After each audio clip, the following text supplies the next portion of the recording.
Welcome to the Point of View Show. My name's Andrew Tran. I'm your host.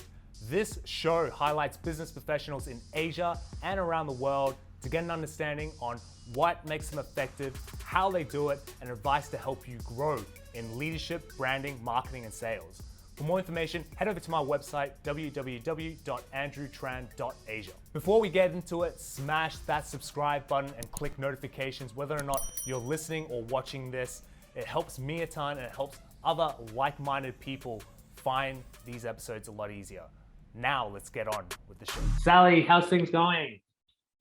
Great, fantastic. Here in Brisbane, in the land of the free at the moment, so no complaints here. Yes, for anyone who's just watching, listening, there's a bit of state civil war between all of the states and all the cities at the moment. So Brisbane's doing quite well in comparison to Sydney and Melbourne. So that's kind of cool. Hey, so for anyone who's watching, listening, first and foremost, right? I kind of do this as a bit of a fun game, but if you could live without, which one would you want to live without? 30 days of coffee without coffee or 30 days without wine? Oh, look, I do love both, but I think I'd be a kinder person on 30 days without coffee and keeping my wine. Wow. You're gonna have those withdrawals for the first few days, right? I did at the beginning of last year. I actually did a month with no alcohol just because I hadn't done that for a long while. Yeah. And you know how people say, oh, they feel so much better and it was great. And look, I did sleep better, but I was happy to return to it. Oh my gosh, that's crazy. I'm like that with sugar. So if it's like 30 days without sweets, I'm like withdrawals, like for the first week or two. Kind of okay, and I'm just craving it afterwards. Like I'm like eating anything with like natural. I'll start bending the rules. I'll be like natural sugar, yeah, and I'll just like stuff myself like with fruit, veggies, and just anything with like any natural like sweetener, nutrients. It'd be all this like secret stash of the tops of strawberries in your house. Yeah, exactly. All right, so let's get into it. So we have a really cool episode for today, and for anyone who's watching or listening, Sally, like, how would you describe what you do? Well, my title, which I guess is quite boring, but it's quite self-explanatory as well, is a voice and public speaking coach. Mm-hmm. And so what I help people do through one-on-one coaching and online programs and memberships and TikToking and all the things that I do out there is really about helping people connect in with their own voice and feel confident to use it. Yeah, nice. I know we were doing the pre-call and we were like talking about like content creation and how we both create our own content. And it's just, especially as a small business as well, like we're, a small team, one-man band, if anything. And like create content is such a crazy thing, but we got to do it, right? Yeah, it definitely can be. For me, I actually love content creating. For me, it's my favorite part of my business. Yep. And so I really try to only create when I feel like it. It's not the end of the world if I take a couple of weeks off the podcast. It's not the end of the world if I don't put out a TikTok. So usually I love it. And once I get into the flow, I can't get enough of it. But as we were talking about beforehand, it can be a little bit laborious to be sitting there editing the podcast, getting all the ums and ahs out. Luckily for me, when I don't say too many of them because I try to practice what I preach on that one.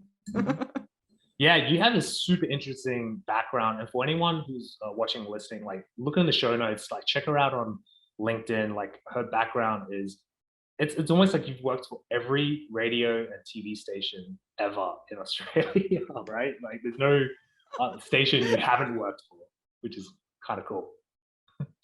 Yeah, a lot of journalists do move around. I suppose my background's in the three main sections. So the first one would be speech and drama teaching. So I did a lot of speech and drama all through school. When I was 16, I set up a studio in the front room of my parents' house. It was kind of like literally me at the desk with like my dad's stuff there, my mum's stuff there, and the TV there. It was this makeshift room. And that's when I started speech and drama teaching. And nice. Then I went into journalism. And I was a TV and radio news journalist. And then I went into being a company spokesperson, so working in PR, and I was on the other side of the microphone So I went from asking the questions to answering the questions. And I suppose my business now is a really beautiful blend of all of that experience of the speech and drama teaching, the journalism, and the company spokespersoning, not a word. That is really cool. And that actually brings to my first question. How and why did you get into coaching?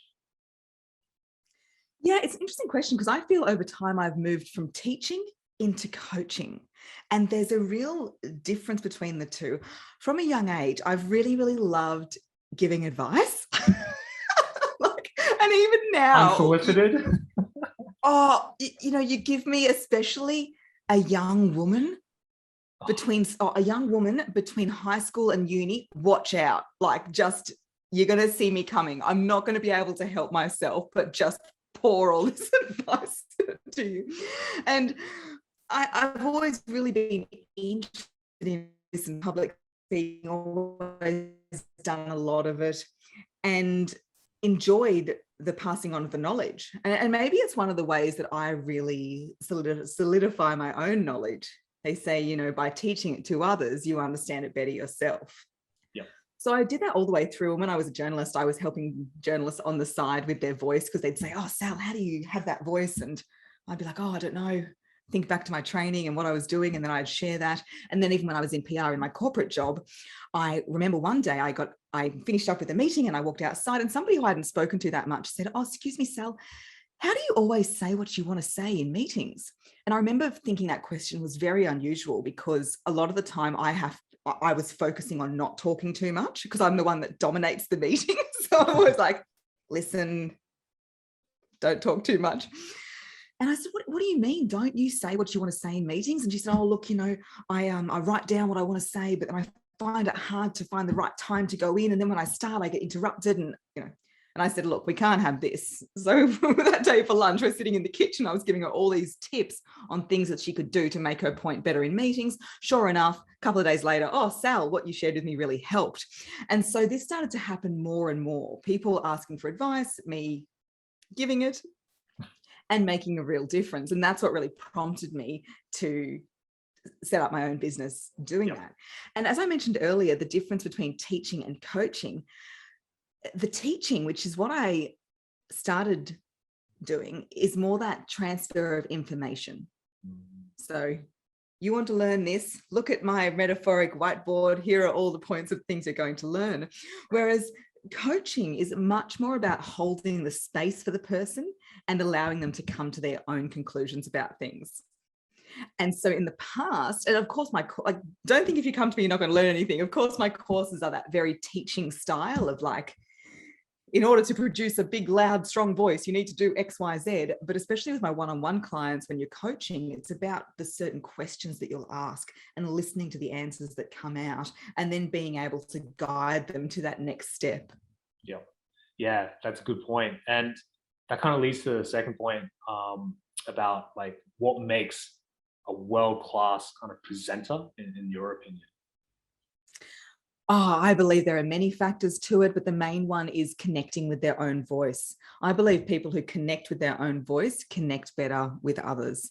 And that comes down to, what are they thinking? How are they standing? How are they holding their body? Where is the breath going? The words flow through them because it's so natural. It's from a state of flow. It feels so good. And so connecting in with that voice of yourself, your own voice, is really at the core of what makes a great communicator. Wow, that's cool. And if you met someone who came up to you and went, "Hey, Sally, I need some help. I'm stuttering. I'm terrible in front of the camera. I'm having cold sweats. Is there a simple trick? Or not really even simple, but just something that you can just go, look, practice this for 2 minutes before you go out on stage." Is there something like that you teach them? Yeah, there is a bit of a process I like to take people through, but if you're looking for something really short and sharp, I got asked this the other day going, how do I just, walk out more confidently? And so when it comes to walking out confidently, there's two things I suggest. The first thing is imagine you're wearing massive angel wings, or like those big Brazilian carnivale wings that are really huge. So if you do that, you immediately, your shoulders are going to come back and be stronger because you've got that on. And you have that. Yeah, and your head comes up, your heart opens, you're giving your middle area more room for the air to get in. And as you walk out, you've got that idea that you've got this big aura. You take up more space than just your little body. You've got that visualization that you could fly. And, you know, kind of like Victoria's Secret underwear models, I guess, if that's your thing, imagine you're walking out half naked on a runway. If that's not enough to give you a boost of confidence, I don't know what is. And then the second thing is as you walk, imagine that as you take each step, the whole entire floor is coming with you. And you can do this whether you're walking down the street, into a room, onto a stage. The whole entire floor is lifting with every step you take. And that will straight away, the wings and that floor coming with you, you just watch that energy shift that you'll have. Yeah, it's that physical adjustment, right? That enables you to kind of connect between your body and mind in order to deliver what you need as an auditor, I guess, or as a presenter. I think that, Andrew, yeah. Sorry. 100%. I believe that we think with our mind and we also think with our body. Yeah. We think with our mind, think with our body. And also, I often ask people, point to your voice. Point to your voice. Where do you think it is? And often in a room, I don't know what would be the first thing that comes to mind for you, but I get a mix. So you'll get like mouth, you'll get throat, you'd get some people like down here near the diaphragm. Other people are like, oh, I don't know. And what it's to explain is that our whole entire body is our voice. Our whole entire body is our voice. Often a pair of shoes will make somebody sound different. You know, and so it's about really tapping into your instrument, which is your whole body, which is why a lot of the work I do is before you even make a sound. Like in my 6-week voice makeover course, which is my signature group course that I run, the first week's mindset, the second week's body, the third week's breath, we don't even make a sound until more than halfway through the course. Wow, that's cool. You know, I spoke to a previous guest, Vin Jan, right? And he's a magician, but he's also a keynote speaker. And what he taught, and he's also into communication like yourself.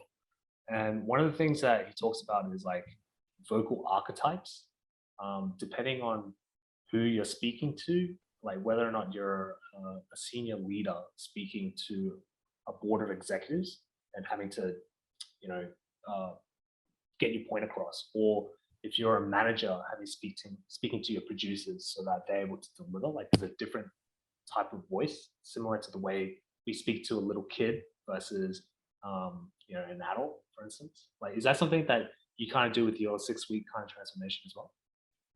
Yeah, I love that. I come at it from a little bit of a different way. I think of voice more like wardrobe. So if you imagine, most people just speak in their default voice. They don't really think about their tone or their breath or anything. It's just like, I don't know, Sal. It's just like what comes out. This is my voice. And that's like the equivalent of having one outfit in your wardrobe. Now, this metaphor doesn't really work in quarantine because you can get away with the one outfit every single day. So let's imagine we're in real life. And if you only had your gym gear, then great. You'd be great going for a run, going to the gym. But if you wore the gym gear to the board meeting or to a ball or to a date or to like different settings, you may feel a bit uncomfortable. You may feel a bit uncomfortable and you may also not feel like you can make the best impression in that setting. So if you look for a wardrobe, you can say, right, well, I'm going to the gym. I've got that one. I'm going to the boardroom. I've got my power suit here. I'm going out for a party. I've got this thing here. And we're able to choose what outfit we take to every scenario. And the key thing with that is, I'm sure everyone would agree, is you feel 100% yourself in every one of those outfits. Because some people will say to me, well, you know, this is just my voice. I don't want you to change my voice. And it's like, well, it's not about changing it. It's about ranging it. It's not about change. It's about range. And the more range you've got in your wardrobe, the more you can actually feel like yourself and confident in a range of scenarios. And voice is exactly the same. If you've got that range in your articulation, in the way that you can control it, in your confidence, then you're able to, as you say, adapt it to the different settings. Take your voice from the bolo to the boardroom. The bolo is like a really Aussie word for like I've never heard the of local. Local. Oh, okay. Maybe I'm just from Wollongong. Maybe it's like the bowling club, the local RSL kind of thing. Okay. It must be a Sydney. It must be a New South Wales thing. I've never heard Yeah. of that. But you know what I mean? It's like the idea of you can take it from to different audiences, and that's so important to know. Like, I'm generalizing here, so if you're an academic, please don't come for me. But often, say a university professor will be an absolute expert in their field, like no more than most people around the world in that field. And if they're around their peers, yeah, they might be able to make quite a good talk, but often they actually can't communicate their ideas to a regular audience. They're not able to explain it to kids. They're not able to turn it into a TED talk. They're not able to do that because they can't find that right range to reach those people. Yeah. Actually, it's funny you just mentioned TED Talk. So if anyone's watching, listening, like there was a TED Talk at the University of Queensland, right? Like was it a couple of years ago? Yes, I haven't done one. It's on the list. I've got an idea for next year, but I do a lot of speaker coaching for TEDx events. Yes, Yeah. That's what I was trying to get towards. Yeah, that's kind of cool. And like when you speak to, I guess, CEOs, for instance, like C-suite. So a lot of people who listen to this podcast are decision makers. They're in the C-suite range. When you coach individually, like with those, I guess that level of business people, how is there a certain way that you talk to them to, I guess, empower that breakthrough element as a coach? I guess so. I feel like I am always very much myself. You know, we talk about personal branding online and in person. I always try to be 100% me, because people have a good BS radar and they want to really know they're getting to know the real person. I guess coaching someone at that level, it's, you know, what's interesting? I find that it's the same limiting beliefs no matter what level somebody's at. So whether they're a business owner just starting out or a CEO presenting to the board, it's often the same limiting beliefs and mindset blocks that we'll work through. What I'm most interested in what's going through your head. What is your inner voice saying? Because your real voice is a megaphone for your inner voice. So we need to dig down into these beliefs of, what are you worried about? And often at that level, it's things like, oh, I haven't got all the information. I'm not the subject matter expert. I'm worried they're going to ask me a question I can't answer. The board are really scary. There's this rogue guy that always asks something random, and these kind of things. And we break it down and get to, for example, what if I get a question I can't answer? Well, you know what? You will. You're going to get a question that you can't answer. So what? And then we dig down more. And it's usually because it comes down to, I worry they're not going to think that I'm competent. They're not going to think I'm competent if I can't answer that question. And then it comes back to, okay, well, where's your self-worth, your self-love? You are absolutely qualified and experienced and have the knowledge to be in that position. And nobody knows the answer to every single question. So let's just prepare for not knowing the answer. Because the thing is confidently answering a question you don't know is received better than bumbling over an answer you do know. So we work through different techniques where you can say, that's absolutely something we've looked at and we're able to get that to you. Yeah. Or a question, we talk about the bridging technique. There's lots of techniques that we use. I do a lot of media training as well, because I used to be on both sides of the camera. Mm-hmm. And it's about getting people back into your lane, your zone of genius, your expertise. Saying, I can see how you would look at those figures that way, but the approach we've taken is this, and just leaning into that confidence and that competence. And so a lot of the work I do is around, it's not what you say, but the energy you bring. And what are you doing in the lead up to get your energy in the right space?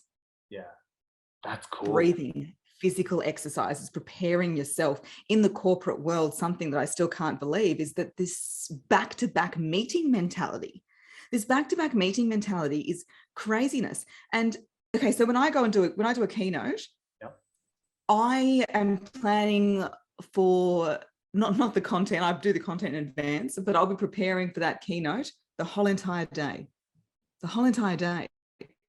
I won't have any other appointments. From what I eat to when I go to the gym to a reflection exercise to when I shower to when I get dressed is all managed. And if you've seen the Tony Robbins documentary, he does the same thing when he speaks. He's got this in and out of plunge pool kind of routine, jumping on the trampoline, and really prepares for it. You know, like any big rocket launch, you've got to prepare before you take off. And I find for a lot of C-suite executives, they ask too much of themselves. They expect to go from back to back to back meetings dealing with problems to, oh, hello, here I am giving the world's best presentation. Like, you know, so one small thing is half an hour or an hour even before your presentation, that is blocked out. That is blacked out in your diary. There's no creeping in. There's no, oh, can I just see it? That is blacked out in your diary as if you were in front of the board an hour before you were, because that preparation time is so important. Yeah. And man, that's so cool. Listening to you break it down. Oh man, I want to do this. I want to do this course. But look, like coming to the end of this, like I'm really interested now. Like I always ask my guests this kind of burning question, right? So if you had to speak to a C-suite, for instance, and give them advice on, say, like boardroom or media presentation, besides what you've already spoken before, like what would be, I guess, the key tip or key advice you would give away? Yeah, this is what I call the energy triangle, or energy triangle is easier to remember because it's three things. It's the mind, the body, and the breath. The mind, the body, and the breath. What am I thinking? How am I feeling? Where is the breath going? And you always go back to those three things. So if you're worrying about your content right before you speak, that's not a good idea. That's telling your subconscious, I don't know my content. You're much better off preparing yourself and your energy, because like we talked about with the wings earlier, that's the energy that you're going to bring in. And that is the tone you're going to set. You know, we talk about setting the tone. We actually do that. Our voices do set the tone. So you want to make sure you've tuned yourself up. I just made that up, but you know, you want to tune yourself like an instrument. So when you go in there, you can hit the right note. So what am I thinking? We go through mantras. I've got this. People want to listen to me. I have something valuable to say. For executives, often they worry they don't know anything, nor should they. If they're a leader and they know everything that their team knows, they're not doing a good job. They're operating at the wrong level. You know, so you shouldn't know everything. Body, how am I feeling? Oh, a bit of a heart pump, okay? Heart pump, heart flutter. You want to be breathing into the chest, bringing the chest up. If it's butterflies, you want to be twisting. So you want to be listening to the body. Then breathing deep. Imagine that your buttocks are your lungs. The air's going in low and deep away from the shoulders and flowing out, because oxygen is what fuels the voice. So that's why the mind, the body, and the breath is what is going to tune up your instrument and get you ready to go and flow, as I say, ready to go and flow. That's so cool. It's supercharged. You know, when you just explained that, like mind, body, breath, that actually reminds me of how athletes prepare. Like that's how I prepare when I was, you know, competing in jiu-jitsu or competing in boxing, for instance, like making sure like I'm not trying to overthink my content, overthink my craft. I'm just, you know, I've got a basis of what my craft is, and you know, I'm going to let myself react to it, but in a very like in a flow, like be like water, so you flow with it, and that way your mind, your body, and your breath kind of connects all in one, which is really cool. So look, like Sally, yeah, like especially something like jiu-jitsu, it's all about flow. Like jiu-jitsu is all about leveraging, not force. It's flow over force, and voice is exactly the same. So you can definitely apply jiu-jitsu to this. Yeah, exactly. And we have a mutual friend, Michael, who is a brown belt in jiu-jitsu. And yes, I almost forgot that he is, isn't he? Yeah, he is. But he's actually really good. I've rolled with him a few times. I'm like, man, I can't do anything. This guy's too big for me. He just squashes me and just, you know, chokes me, puts me into these like just positions where I'm just like, oh. night. So I will have to get a ticket to the rematch when we are back in the same country. hopefully, yes. So Sally, for anyone who's watching or listening, how can they find you? All right, so I'm not an international woman of mystery. I'm on pretty much every platform known to man. So you can connect with me on LinkedIn, Twitter, TikTok, and Instagram, and Facebook is at Sally Prosser Voice. So please hit me up. I've also got a lot of great resources for free. I've got a podcast called That Voice Podcast and a great download, which is called 7 Mindset Hacks to Speak with Confidence, which is just a one-pager that will get you started. So head on over to my website, sallyprosser.com.au. Don't forget the AU. And yeah, let me know you listened to this and what you found most valuable. Nice. And for anyone who's watching or listening, I'll put them in the show notes below. And by the way, she has an amazing TikTok account. So if you're into the TikTok game as a Gen Z, or you're a baby boomer and you're like, hey, what do the young people think of? Check her account out. It's amazing. It's so funny. It's so entertaining. Really, really cool. Yes, I moonlight with comedy news reading. I forgot to mention, I've got my hairbrush here. All right, Sally, thank you so much. And for everyone who's watching, listening, thank you so much. And I'll see you on the next episode.